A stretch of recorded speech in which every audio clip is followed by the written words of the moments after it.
No 7º ano do reinado de Jeú, Joás começou a reinar e reinou 40 anos em Jerusalém. O nome de sua mãe era Zíbia. Ela era de Berseba.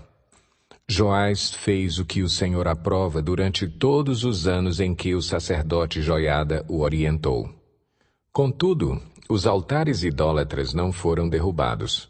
O povo continuava a oferecer sacrifícios e a queimar incenso neles.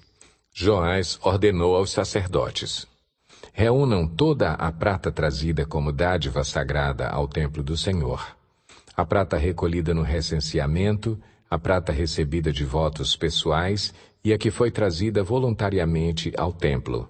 Cada sacerdote recolha a prata de um dos tesoureiros para que seja usada na reforma do templo.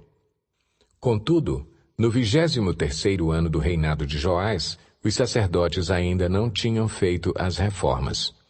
Por isso o rei Joás chamou o sacerdote Joiada e os outros sacerdotes e lhes perguntou: por que vocês não estão fazendo as reformas no templo?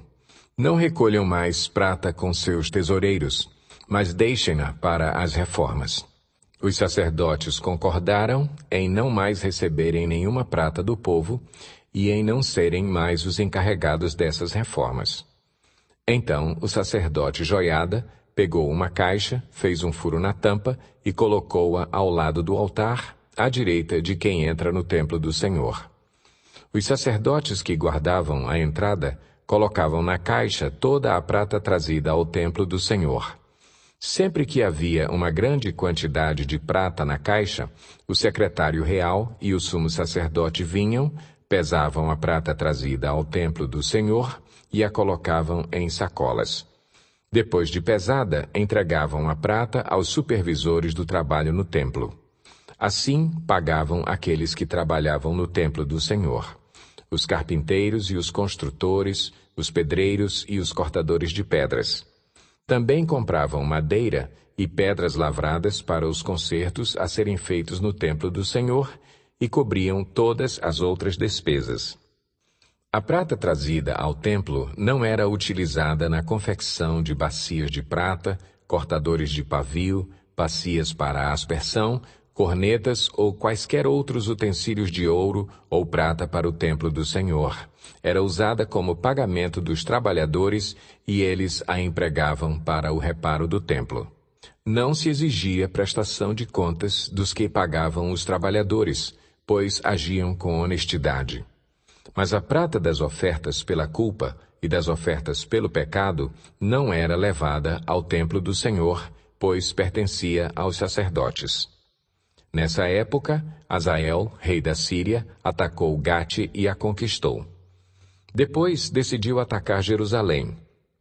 Então Joás, rei de Judá, apanhou todos os objetos consagrados por seus antepassados, Josafá, Jeorão e Acasias, reis de Judá, e os que ele mesmo havia consagrado, e todo o ouro encontrado no depósito do templo do Senhor e do palácio real, e enviou tudo a Hazael, rei da Síria, que, assim, desistiu de atacar Jerusalém. Os demais acontecimentos do reinado de Joás e as suas realizações estão todos escritos no livro dos registros históricos dos reis de Judá. 2 de seus oficiais conspiraram contra ele e o assassinaram em Bet-Milo, no caminho que desce para Sila.